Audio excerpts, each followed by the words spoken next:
திமுக எதிர்ப்பு ஓட்டுகள் வந்து அதிகமாக இருக்கு, விஜய் அவர்கள் சிதறடிப்பார் அப்படின்ற மாதிரியான பேச்சுக்கள் இருக்கே சார். அது ஒரு நடிகனை வந்து வேடிக்கை பார்ப்பது, ஒரு நடிகனை வந்து கூட்டமாக போய் பார்ப்பது என்பது விஜய்க்கு இருக்கிறது. அந்த நடிகனா இல்லாம அவர் ஏன் ஒரு சினிமைப்படுத்தணும்? அவரை வந்து ஒரு அரசியல் தலைவரா பாருங்க. நடிகன் தான் அவருடைய தகுதி.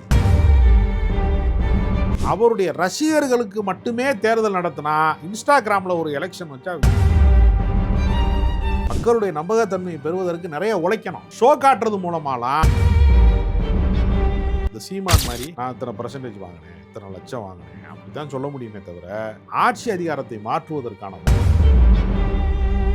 அதிமுக அலுவலகம் சென்னையில இருக்குன்னு நான் நினைச்சுக்கிட்டு இருந்தேன். அது அமித்ஷா வீட்டில் தான் இருக்கு.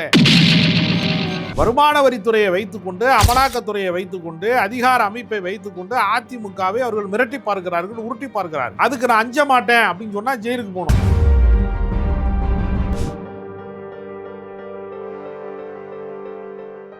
சார், அதிமுகவில் பார்த்தீங்க அப்படின்னா உட்கட்சி மோதல்கள், உட்கட்சி பூசல்கள் வந்து நிறைய அதிகமாகிட்டே வருது சார். ஒரு பக்கம் வந்து சசிகலா, டிடிவி தினகரன் அவர்கள், ஓபிஎஸ் அவர்கள் வெளியே போயிட்டாங்க.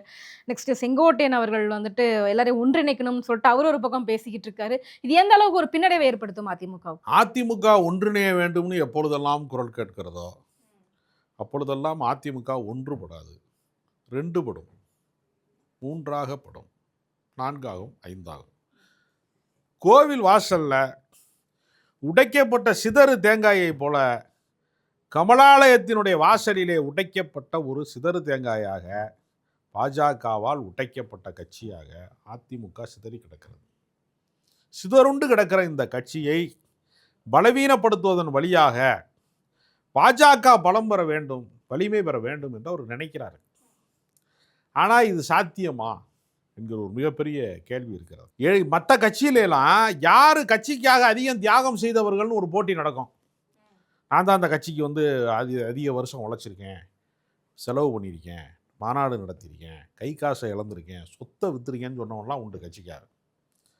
ஆனால் அதிமுகவில் ஒரு போட்டி நடக்குது. யார் துரோகி அப்படின்னு ஒரு போட்டி நடக்குது.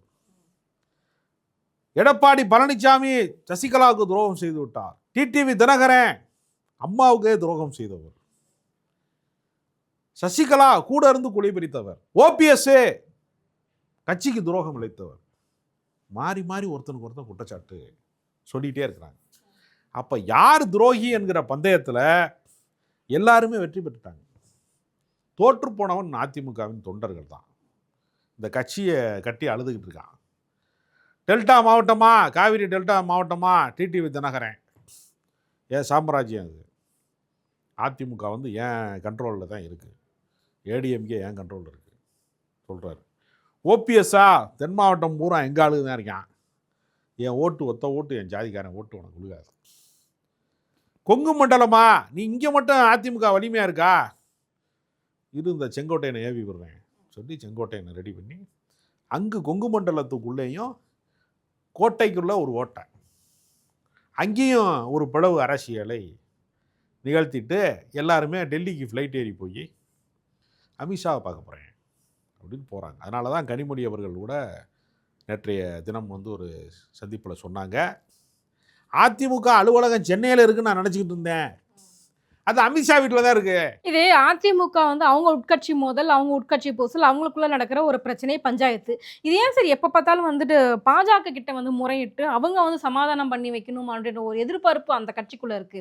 இது ஒரு பலவீனமான ஒரு நிலைப்பாடா இல்லையா? பாஜக வந்து என்ன செய்யுதுன்னா, மத்திய அரசாங்கத்தினுடைய அதிகார அமைப்பை பயன்படுத்தி யார் என்னென்ன அமைச்சர்கள் வந்து பணம் சம்பாதிச்சிருக்கான், முறைகேடாக குட்காவிலே எவ்வளவு மோசடி நடந்திருக்கிறது, ஒவ்வொரு துறை சார்ந்து என்னென்ன ஊழல்கள் நடந்திருக்கிறது, யாரெல்லாம் வரி ஏய்ப்பு செய்திருக்கிறார்கள், யார்கிட்ட எத்தனை கோடி இருக்குது, எல்லாத்தையுமே மானிட்டர் பண்ணி வச்சுருக்காங்க.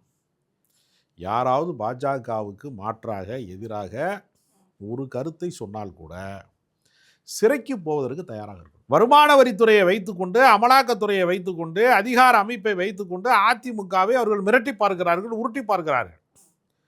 அதுக்கு நான் அஞ்ச மாட்டேன் அப்படின்னு சொன்னால் ஜெயிலுக்கு போனோம், சொத்து பறிமுதல் ஆயிரும், வழக்குக்கு போகணும். எப்படி வந்து பார்ப்பன அக்ரஹார சிறைக்கு வந்து சசிகலா போய் சிறையில் இருந்தாங்களா, போய் ஊதுவத்தியை உருட்டணுங்க. சிறைக்கு போவதற்கு யாரும் தயாராக இல்லை, சொத்தை இழப்பதற்கு தயாராக இல்லை. எனவே நம்ம இதை அனுபவித்து கொண்டு இருப்பதற்கு பாஜகவுக்கு அடிமையாக இருந்தால்தான் ஒரு எழுதப்படாத அடிமை சாசனத்திலே நாம் இருந்தால்தான் தப்ப முடியும் என்று அதிமுக முடிவெடுத்து விட்டது. அதனால் எத்தனை பிளவு அரசியல் இருந்தாலும் எல்லாத்துக்குமே பாஸ் எங்கே இருக்கிறாரு? இது ஏடிஎம்கே கிடையாது, மோடி எம்கே. இதுல இன்னொரு விஷயம், இன்னைக்கு எடப்பாடி அவர்கள் பேசும்போது, நான் கூட்டணியை நம்பி வந்துட்டு களத்துல இறங்கல, தேர்தல் களத்துக்கு வரல, மக்களை மட்டுமே நம்பி வந்திருக்கிறேன்.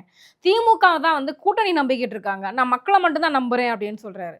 ஸோ மக்கள் மீது அவருக்கு அவ்வளவு நம்பிக்கை, மக்களுக்கும் அதிமுக மீது அவ்வளவு நம்பிக்கையா? அவருக்கு யாருமே வரல கூட்டணிக்கு.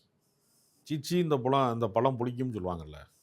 உண்மை என்னன்னா, சாப்பாடு கிடைக்காத அன்னைக்கு நான் இன்னைக்கு விரதம் இருக்க போறேன்னு சொல்றது மாதிரி கௌரவ பட்டினி தான் அது. கூட்டணிக்கு யாருமே வரல. வராமல் இருக்கும்போது நான் கூட்டணியை நம்பி இல்லை. கூட்டணி உங்களை நம்பலைங்க, அதுதான் உண்மை. கூட்டணியை நீங்கள் நம்பலைங்கிறது அல்ல, உங்களோடு கூட்டணி வைத்துக்கொள்ள யாருமே தயாராக இல்லையே. திருமாவளவன் இன்னைக்கு வந்துடுவார், நாளைக்கு வந்துடுவார், மது ஒழிப்பு மாநாட்டில் பிளவு அரசியல் வந்துருச்சு, சண்டை போட்டாங்க, சாம்சங் பிரச்சனை வந்துருச்சு, சிபிஎம் வந்துடும், எல்லாம் வந்துடும் சொன்னாங்க. இப்போ கூட இன்னைக்கு கூட காங்கிரஸுக்கு சண்டை போட்டுக்கிட்டு இருக்கான். என் கட்சிக்காரனை எப்படி திமுகவில் சேர்க்கலாம்னு ஜோதிமணி கேட்குறாங்க. செல்வ பெருந்தகை வந்து சவுண்டை கொடுக்குறாரு, எங்களுக்கு வந்து 50% வந்து எங்களுக்கு இது கொடுக்கணும், சீட்டு கொடுக்கணும் அப்படின்னு கூட சொல்லி பார்க்குறாங்க. இதெல்லாம் நடக்க போகிறது இல்லைன்னு அவங்களுக்கே தெரியும். திடீர்னு வந்து ஒரு 117 சீட்டு எங்களுக்கு கொடுக்கணும் அப்படிங்கிறாங்க. அவ்வளோ வேட்பாளரே நம்மகிட்ட இல்லையே. கட்சி பணி செஞ்சால் தானே, கட்சி வளர்த்தா தானே நீங்கள் வந்து வலிமையாக வந்து வெல்ல முடியும். 25 சீட்டு கொடுத்தா 18 சீட்டு தான் ஜெயிக்கிறாங்க, 7 சீட்டு அவுட்டு போன தேர்தலில். 25 சீட்டுக்கு தான் கட்சி நடத்துறிய, அப்புறம் 117 சீட்டுக்கு எங்கே வருது? அதனால் அந்த கூரை ஏறி கோழி பிடிக்க முடியாதவன் வானத்தில் ஏறி வைகுந்தத்துக்கு வழிகாட்டுவானான்ற மாதிரி கனவு காண்கிறார்கள். நடைமுறை சாத்தியம் கிடையாது. அதனால் எடப்பாடியை நோக்கி, கூட்டணியை நோக்கி யாருமே வரல. இது இன்றைய நிலைமையில பார்த்தீங்க அப்படின்னா, ஒருவேளை சசிகலா அவர்களும், ஓபிஎஸும், இல்லை டிடிவி தினகரன் அவர்களும் ஒருவேளை ஒன்றுபட்டாங்க அப்படின்னா, அதிமுகவுக்கு ஒரு நல்ல பிரகாசமான வாய்ப்பு இருக்கு அப்படின்னு எடுத்துக்க முடியுமா? எப்படி ஒன்று விடுவாங்க? வாய்ப்பு என்ன இருக்கு? காலமாட்டில் எப்படி பால் கறக்க முடியும்? கட்சிக்குள்ளவே நிறைய பேர் புகைச்சல் இப்பதானே ஆரம்பிச்சிருக்குது. நெருக்கடிகள் காரணமாக வேற வழி இல்லாம ஒரு ஆப்ஷன் இல்லாம இன்னொரு ஆப்ஷன் பி அப்படின்னு வச்சுக்கிட்டா. சசிகலா அவர்களை கட்சியிலே சேர்த்தால் பொதுச் செயலாளர் பதவி கேட்பாங்க. எடப்பாடி பழனிசாமி கடந்த காலத்தை நினைத்து, நான் 30 அமைச்சர்களிலே 30வது இடத்திலே தான் இருந்தேன், நீங்கள் தந்த முதலமைச்சர் பதவி அம்மா உங்களிடத்திலே நான் திரும்ப ஒப்படைக்கிறேன் என்று சொல்வதற்கு எடப்பாடி பழனிசாமி தயாராக இருக்காரா? யார் வரத்தை கொடுத்தார்களோ, யார் வந்து இந்த வாய்ப்பை தந்தார்களோ அவங்க தலையில் கை வைக்கிற வேலையை செஞ்சுட்டார்ல. சரி, ஓபிஎஸ்ஸுக்கான முக்கியத்துவத்தை தருவார்களா? செங்கோட்டையனுடைய சீனியாரிட்டிக்கான மரியாதை தருவார்களா? இதையெல்லாம் தருவதற்கு தயாராக இருந்தால் தானே இணைப்பு சாத்தியம். டிடிவி தினகரனுக்கு வந்து மறுபடியும் அவர்களை கட்சிக்குள்ளே சேர்த்தா அவர்கள் ஆதிக்கம் செய்வார்கள். ஏன்னா கட்சி அவர்கள் கட்டுப்பாட்டிலே தான் நெடுங்காலம் இருந்தது. எனவே அவர்கள் கட்டுப்பாட்டுக்கு மீண்டும். அப்போ ஒரு விஷயம் என்னென்னா, பேர் தான் வேறு வேறு அணி. சசிகலா தான் டிடிவி தினகரனுக்கான அரசியல் வாய்ப்பை வழங்கினாங்க. டிடிவி தினகரன் தான் ஓபிஎஸ் நல்லா செயல்படுறாரு என்று அவரை அறிமுகப்படுத்தி சசிகலாட்ட சொல்லி அவருக்கான அங்கீகாரத்தை பெற்று தந்தாங்க. அதே சசிகலா தான் எடப்பாடி பழனிசாமி முதலமைச்சராகிறார். அப்போ எல்லாருமே சசிகலா அணியில் தானே இருந்திருக்கணும். நியாயப்படி பார்த்தா இவ்வளவு பிளவு அரசியலுக்கு பின்னால் தனித்தனியாக போக வேண்டிய அவசியமே அவங்களுக்கு கிடையாது. அவங்க இருந்திருக்க வேண்டிய இடம் எது? ஜெயலலிதா மறைவுக்கு பின்னால் சசிகலாவின் தலைமையை அவர் ஏற்றிருக்கணும். சசிகலாவின் தலைமையை ஏற்கக்கூடாது என்று பாஜக விரும்பியது. ஆடிட்டர் குருமூர்த்தி போன்றவர்கள் விரும்பினார்கள். அதனால அவர்கள் திட்டமிட்டபடி. அதிமுகவில் எடுக்கக்கூடிய முக்கியமான முடிவுகள் எல்லாமே பாஜகவினுடைய முடிவுகள் தானா? அதில் என்ன உங்களுக்கு சந்தேகம்? அது அகில இந்திய கட்சி ஆயிடுச்சுல. மாநில கட்சியாக இருந்தால் பரவாயில்ல. எம்ஜிஆர் மாளிகையில் தீர்க்கப்பட வேண்டிய விஷயமெல்லாம் அமித்ஷாவினுடைய இல்லத்திலே வைத்து பேசப்படுகிறது என்று சொன்னால் அந்த கட்சியினுடைய கட்டுப்பாடு இழந்து விட்டதுன்னு அர்த்தம். இன்னைக்கு கூட கடம்பூர் ராஜா வந்து ஒரு ஸ்டேட்மெண்ட் கொடுத்துருக்காரு. எங்க அதிமுகவினுடைய உட்கட்சி விவகாரங்களில் வந்து பாஜக தலையிட்ட நாங்கள் விரும்ப மாட்டோம், நாங்கள் ஏற்றுக்க மாட்டோம், கூட்டணி முறிவு கூட ஏற்படலாம் அப்படின்ற மாதிரி பேசியிருக்காரு. அவ்வளோ தைரியமாக பேசுகிறாருல, அதை உங்கள் முதலாளியை பேச சொல்லுங்க அப்படின்னு கேட்பாங்கல்ல. அவங்க உங்கள் கட்சியினுடைய பொதுச் செயலாளரை பேச சொல்லுங்க, உங்கள் கம்பெனி ஓனரை பேச சொல்லுங்கன்னு சொல்லுவாங்கல்ல. அப்போ இவர்கள் என்ன நினைக்கிறாங்க? ராஜேந்திர பாலாஜி சொல்கிறாரு அதிமுக வந்து ஒரு மதச்சார்பற்ற கட்சிங்கிறார். அது மதவாத கட்சின்னு யாருமே சொல்லலையே. பாஜக தான் மதவாத கட்சி. அதிமுக மதவாத கட்சின்னு யாராவது சொன்னாங்களா? யாருமே சொல்லலை. ராஜேந்திர பாலாஜி சொல்கிறாரு அதிமுக ஒரு மதச்சார்பற்ற கட்சி. அப்படின்னா என்ன அர்த்தம்? எங்கள் அப்பன் குதிரைக்குள்ளே இல்லைன்னு சொல்கிற மாதிரி எங்கள் கட்சி பாஜகவோடு இருக்கலாம், நாங்கள் பாஜக கிடையாது, நாங்கள் அதிமுகவை தான் இருக்கோம் அப்படின்னு அவர் சொல்ல முயற்சி பண்ணுறாரு. அப்போ இந்த கட்சியினுடைய தனித்தன்மை என்பது காலியாகிவிட்டது. அதிமுகவால், அதாவது பாஜகவால் நியமிக்கப்படக்கூடிய நயினார் நாகேந்திரன், அண்ணாமலை என்று இவர்கள் பார்த்து எப்படி நியமிக்கிறாங்களோ அது மாதிரி தான் நாங்கள் பார்த்து தான் முதலமைச்சர் வேட்பாளரை தீர்மானிப்போம். நாங்கள் அதிமுகவிலே இருந்து ஒரு முதலமைச்சர் வேட்பாளர் வருவார். இது எவ்வளவு கொழுப்பு! பாஜகவில் இருந்து ஒரு பிரதமர் வருவார்னு சொன்னீங்களா? மோடி தான் பிரதமர் சொன்னீங்கல்ல. அதிமுகவில் இருந்து ஒரு முதலமைச்சர் வேட்பாளர் வருவார்னு யார் சொல்றது? 4 எம்எல்ஏ வச்சிருக்கக்கூடிய ஒரு கட்சி 65 எம்எல்ஏ எடப்பாடிட்ட இருக்காங்க. ஓபிஎஸ்ல ஒரு எம்எல்ஏ இருக்காரு, சேர்த்தா 66 எம்எல்ஏ இருக்காங்க. 66 எம்எல்ஏ வச்சிருக்கக்கூடிய ஒரு மிகப்பெரிய இயக்கத்தை 4 எம்எல்ஏ, அதுவும் அவங்க தயவுல ஜெயிச்சு, அவங்க தோல் மேலே ஏறி ஜெயிச்சுட்டு, நான் தான் உனக்கு பாஸு, நான் தான் டானு அப்படின்னு சொன்னால் எப்படி இருக்கும்? அப்போ அவர்கள் தங்களுடைய ரிமோட் கண்ட்ரோலாக பாஜக மாறிவிட்டது என்பதை எதிர்க்க முடியாது. மோடியா லேடியான்னு கேட்டாங்களா இல்லையா ஜெயலலிதா? அந்த தில்லு இன்றைய தலைமையிடம், அதிமுக தலைமையிடம் இல்லை. அதுதான் அவங்களோட பிரச்சனை. கண்டிப்பா. இதுல அண்ணாமலையோட வாய்ஸ் சமீப காலமா மறுபடியும் ரைஸ் ஆக ஆரம்பிச்சிருக்கு அப்படின்னு சொல்லலாமா? நிறைய இடங்கள்ல பேச ஆரம்பிச்சிருக்கிறாரு. இல்ல, அண்ணாமலை என்ன செஞ்சாருன்னா, மாநில தலைவராக இருக்கிற போது மிகப்பெரிய தொழில் அதிபர்களை எல்லாம் மிரட்டி, மணல் மாஃபியாக்களை மிரட்டி, கோடிக்கணக்கான ரூபாய்களை அமலாக்கத்துறை வந்துடும், வருமான வரித்துறை வந்துடும்னு மிரட்டி மிரட்டி மிரட்டி மிகப்பெரிய அளவுல வசூல் செய்து விட்டார். அவரே பாவம் ஏழை, அவர் நான் சொல்லல, நண்பர்கள் தயவுல அவரே வாழ்ந்துகிட்டு இருக்காரு. அதான் நானும் சொல்ல வர்றேன். இப்படி நான் சொல்லல. பல கோடிகளை சம்பாரிச்சிட்டாரு. 6 தர நிதி மோசடியிலேயே ஆயிரக்கணக்கான கோடி ரூபாய் ஊழல்கள்ல பெரும் பணம் அவருக்கு போய் பங்கு சேர்ந்திருக்கிறது.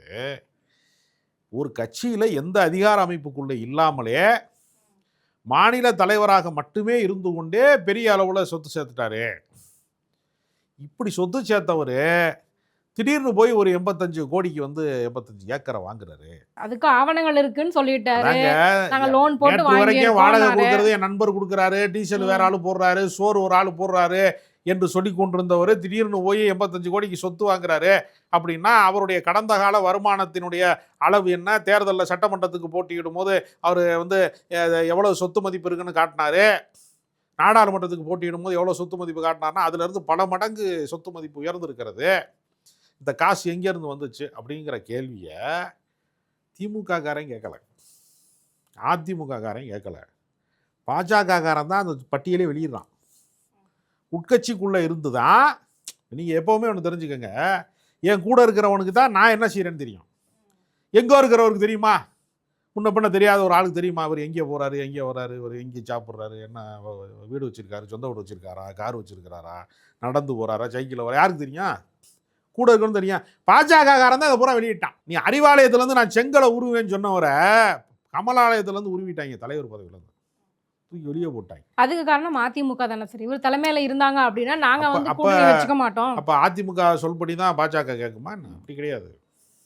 ஒரு தலைமையை ஏற்றுக்கொண்டா ஒரு சில நிபந்தனைகளுக்கு கூட தானே கூட்டணி. அதனால அண்ணாமலை திடீரென்று சொத்துக்களை காட்டுகிறதை பாஜக காரன் உட்கட்சியில் இருக்கிறவன் போட்டு கொடுத்துருக்காங்க. அதனால அவர் இப்போ தேசிய தலைமை அவரை கண்டுகொள்ளாமல் இருக்கிறது. தொடர்ந்து இந்த நிலைமை நீடிச்சிச்சுன்னா என்ன செய்யறதுங்கிறதுக்காக கொங்கு மக்கள் ஜனதா கட்சின்னு ஒன்று தொடங்கலாம் அப்படின்னு ஒரு ஆலோசனை நடத்துறாரு. அது விஷயமா கட்சி பேர்லாம் கூட ஆமா வருது, செய்தி வருதுல. அவர் போய் ஆலோசனை நடத்துறாரு. கொங்கு மக்கள் ஜனதா கட்சி. ஆமா, ரஜினிகாந்தை பார்க்குறாரு, வேற வேற ஆளை பார்க்குறாரு. அது பாஜகவோடு உடன்பாடு, அதாவது அவங்ககிட்ட சொல்லிட்டு கட்சி ஆரம்பிக்கிறாரா தனியாக ஆரம்பிக்கிறாரான்னு தெரியல. அவரே நேற்று கூட ப்ரெஸ் மீட்டில் நீங்கள் தனியாக கட்சி ஆரம்பிக்க போகிறதா ஒரு தகவல் இருக்கு. ஏன்னா அது அந்த உரிய நேரத்தில் சொல்கிறேன்னு சொல்கிறார், தக்க நேரத்தில் சொல்லுவேன், கட்சி ஆரம்பிக்கும்போது சொல்கிறேங்கிறாரு. அப்போ நான் அப்படியெல்லாம் இல்லவே இல்லை, அது ஒரு தவறான தகவல், வதந்தி, என் மீது பொய்யாக அவதூறு பரப்பு, அப்படிலாம் சொல்லவே இல்லை அவர். அதனால் அவர் தனித்து விடப்பட்டிருக்கிறார். அவர் ஒரு மாற்று திட்டத்தை முன்வைக்கிறாரு. அரசியலில் அரசியலை நம்பி நம்ம வந்துட்டோம், இனிமேல் அரசியல் செய்யாமல் இருக்க முடியாதுங்கிற இடத்தை நோக்கி அவர் நகர்றாரு. ஆனால் அவருடைய ஆதரவாளர்கள் என்கிட்ட சொன்னான், அண்ணாமலையின் ஆதரவாளர்கள் ஒருவர் அண்ணாமலை தனியாக கட்சி ஆரம்பிக்க போகிறாரு, நீங்கள்லாம் சப்போர்ட் பண்ணணும் அரசியல் விமர்சகர்கள்லாம், என்கிட்ட ஒரு ஆள் வேண்டுகோளை கொடுக்குறாரு. அந்த அளவுக்கு அவருடைய போக்கு வேற ஒரு திசை மாதிரி போய் கொண்டிருக்கிறது. எப்படி போனாலும் திமுகவினுடைய எதிர்ப்பு வாக்கு வங்கிகள் என்பது சிதறடிக்கப்பட்ட ஒன்றாக இருக்கிறது. அது ஒருமுகமாக மாறப்போவது இல்லை. அது முழுக்க முழுக்க ஒருமுகமாக மாறாத பட்சத்தில் திமுக தான் மீண்டும் 2ஆம் கட்டமாக ஆட்சி அமைக்கும். 2.0 வந்து மீண்டும் திராவிட மாடல் ஆட்சி தான் என்கிற நிலைமைக்கு இவர்களுடைய சிதறடிக்கப்பட்ட வாக்கு வங்கி அதற்கு வந்து கட்டியம் கூறுகிறது, உறுதி சொல்கிறது நான் நினைக்கிறேன். இதுல வந்து திமுக தான் வந்து 2வது முறையும் ஆட்சி அமைக்கும் அப்படிங்கிறதுல ஒரு மிகப்பெரிய ஒரு கேள்விக்குறி வந்து ஒன்று இருக்குது. நான் திரும்பவும் சொல்லணும் அப்படின்னா திமுகவினுடைய ஓட்டுகள் வந்து கண்டிப்பாக சிதறடிக்கப்படும். ஏன்னா திமுகவுடைய எதிர்ப்பு ஓட்டுகள் வந்து அதிகமாக இருக்கு. அது வந்து விஜய் அவர்கள் சிதறடிப்பார் அப்படின்ற மாதிரியான பேச்சுக்கள் இருக்கே சார். அது ஒரு நடிகனை வந்து வேடிக்கை பார்ப்பது, ஒரு நடிகனை வந்து கூட்டமாக போய் பார்ப்பது என்பது விஜய்க்கு இருக்கிறது. அந்த நடிகனா இல்லாம அவர் ஏன் ஒரு சினிமைப்படுத்தணும்? அவரை வந்து ஒரு அரசியல் தலைவரா பாருங்க. நடிகன் தான் அவருடைய தகுதி. அவர் அரசியலில் இன்னும் நிரூபிக்கப்படாதவர். ஆனால் அவர் நடிகனாக நிரூபித்திருக்கிறார். வசூல் நாயகனாக பல கோடி சம்பளம் வாங்கக்கூடியவனாக தன்னுடைய திரைப்பட வாழ்க்கையில் நிரூபித்திருக்கிறார். அரசியல் வாழ்க்கையில் இப்போ தான் அடியெடுத்து வைத்திருக்கிறார். ப்ரீகேஜி எல்கேஜி தான் படிச்சுக்கிட்டு இருக்கார் அரசியலில். திமுகலாம் பிஹெச்டி முடிச்சிருச்சு. 75 ஆண்டு கால கட்சி. அதிமுக ஒரு 52 ஆண்டு காலத்தை முடித்து விட்டது. அதனால் அந்த அரசியல் கட்சியோடையெல்லாம் அதை ஒப்பிட முடியாது. முதல் கட்டமாக அரசியலுக்கு வருகிறார். அவருடைய ரசிகர்களுக்கு மட்டுமே தேர்தல் நடத்தினா, இன்ஸ்டாகிராமில் ஒரு எலெக்ஷன் வச்சா விஜய் சிஎம் ஆயிடுவார். ஃபேஸ்புக்கில் எலெக்ஷன் நடத்தினாலும் அவர் வர வாய்ப்பு இருக்கு. ஆனால் சோசியல் மீடியாவை தாண்டி வாக்குச்சாவடியில் வந்து நீங்கள் வந்து ஓட்டெடுப்பு நடத்துனீங்கன்னா விஜய் ஒவ்வொரு தொகுதியிலையும் 5000 10,000 ஓட்டு தான் வாங்க முடியும். இந்த சீமான் மாதிரி நான் இத்தனை % வாங்கினேன், இத்தனை லட்சம் வாங்கினேன் அப்படி தான் சொல்ல முடியுமே தவிர ஆட்சி அதிகாரத்தை மாற்றுவதற்கான வாய்ப்பை வந்து அவர் பெற முடியாது. 30% மேலான வாக்கு வங்கி பெறுகிறவர்கள் தான் அதிகாரத்தை நெருங்கவே முடியும். 10% வாக்கு வங்கிக்கு கீழே இருக்கிறவர்கள்லாம் ஓட்டை பிரிக்க முடியுமே தவிர அதிகாரமயமாக மாற முடியாது. மற்ற கட்சிகளுடைய ஓட்டை கொஞ்சம் கொஞ்சம் பிரிக்கலாம். அது மூலமாக சில கட்சிகளை தோற்கடிக்கிறதுக்கு 5000 ஓட்டு வித்தியாசத்தில் தோற்று போயிட்டாருங்க, 2000 ஓட்டு வித்தியாசத்தில் தோற்று போயிட்டாருங்க, அந்த 5000 ஓட்டை இவங்க வாங்கிட்டாங்க தாவேகால, அப்படி வேணால் நடக்கலாமே தவிர அதிகாரமயமாக மாற முடியாது. அதற்கு மக்களுடைய நம்பகத்தன்மை வேணும். விஜயை திரைப்படத்தில் பார்க்காத ஒரு கூட்டம் இருக்குல்ல, அந்த கூட்டம் வந்து விஜய்னால அந்த சமூக மாற்றம் வரப்போகுது என்று நம்பினால்தான் அது நடக்குமே தவிர அதற்கான வாய்ப்பு எனக்கு தெரிந்து இல்லை. சனிக்கிழமை சாயங்காலம் மட்டும் நம்ம சந்திச்சு நாட்டை மாற்றிடுவோம்னு நம்புறது இருக்குல்ல. திமுக வெர்சஸ் தாவேகா 2 கட்சிகளுக்கு நடுவில் தான் போட்டியே அப்படின்னு ஒவ்வொரு பிரச்சாரத்திலையும் பேசிட்டு இருக்காரு இல்லை சார். திமுக வெர்சஸ் தாவேகா இந்த ஒப்பீடு எப்படி பார்க்குறீங்க சார்? யானைக்கும் பூனைக்குமான போட்டியல். சிங்கம் படுத்துருச்சுன்னா வந்து சுண்டலி மச்சாமரை கொண்டாடும் சொல்லுவாங்க. அது மாதிரி வந்து இவங்களாம் கற்பனை செய்து கொள்கிறாரு. சிங்கத்துக்கு ஒரு நாள் சுண்டலி மச்சாமுறை ஆகும், கொண்டாட முடியாது. அது வேறு வகை, இது வேறு வகை. அதனால் திமுகவினுடைய வலிமை என்பது வேறு. அதனால் திமுகவை எதிர்க்கக்கூடிய வலிமையில் அதிமுகவே இல்லை, தாவேகா அப்படி வரும். நிரூபிக்கப்படாத ஒரு சக்தி அது. அவங்க எப்படி வந்து எங்களுடைய வாக்கு வலிமை நாங்கள் தான் எங்களுக்கு போட்டின்னு எப்படி சொல்ல முடியும்? இப்போ போய் விஜய் வீட்டுக்கு முன்னாடி நின்று ஒரு புதுசாக வந்து ஒரு படம் நடிக்கிற ஒரு ஹீரோ போய் எனக்கும் விஜய்க்கு தான் இனிமேல் போட்டின்னு சொன்னால் என்ன ஆகும்? ஒத்துக்குருவாங்களா யாராவது? எனக்கும் விஜய்க்கு தான் போட்டின்னு யோகி பாபு சொன்னால் ஒத்துக்குருவீங்களா? ஒத்துக்கிற முடியாதுல்ல. ஒரு புதுமுகம் சொன்னால் ஒத்துக்குருவீங்களா? ஒத்துக்கிற முடியாதுல்ல. அது மாதிரி தான் இதுவும். அவர்களுடைய எல்லை என்பது வேறு. அதனால் பல முறை ஆட்சி அதிகாரத்தை கண்டவர்கள், பல அதிகார அமைப்பை கட்டமைப்பை பார்த்தவர்களோடு மோதுறதுக்கு உங்களுக்கு முதல்ல கட்சி கட்டமைப்பு வேணும். மக்களுக்கு அறிமுகமான 2ஆம் கட்ட தலைவர்கள் வேணும், மாவட்ட செயலாளர்கள் வேணும், மக்கள் நம்பக்கூடிய ஒரு வழிமுறைகள் வேணும், போராட்டம் வேண்டும், ஆர்ப்பாட்டம் வேண்டும், பேரணி நடத்தணும், பொதுக்கூட்டம் நடத்தணும். மக்களுடைய நம்பகத்தன்மையை பெறுவதற்கு நிறைய உழைக்கணும். ஷோ காட்டுறது மூலமாலாம் நான் உயர்ந்து விடுவேன் அப்படின்னு சொல்லவே முடியாது. கண்ணுக்கு பார்க்கறதுக்கு புகையும் மேகமும் ஒரு மாதிரியாக தெரியும், ஆனால் ரெண்டும் ஒன்று கிடையாது. மேகம் வந்து கீழே கடகடன்னு மழையாக இறங்குச்சுன்னா புகை காணாம போயிடும். இவர் வந்து ஒரு புகை மூட்டம் தான் தாவேகா. அது வந்து மேகக்கூட்டமோ மலை கூட்டமோ அல்ல. வரும் 2026 தேர்தல் கண்டிப்பாக எந்தெந்த கட்சிகளுக்கு இடையான போட்டிகள் நடக்க போகிறது அப்படிங்கிறதையும் கண்டிப்பாக அதிமுகவுடைய நிலை என்னவாக இருக்கும், திமுகவுடைய நிலை என்னவாக இருக்கும் அப்படிங்கிறது ரொம்ப சிறப்பாக எடுத்து சொன்னீங்க. கண்டிப்பாக தேர்தல் நெருங்கும் நேரம் இதற்கான பதில் கிடைக்கும் நம்புவோம். எங்கள் கேள்விகளுக்கு ரொம்ப சிறப்பான பதில் சொன்னீங்க. ரொம்ப நன்றி.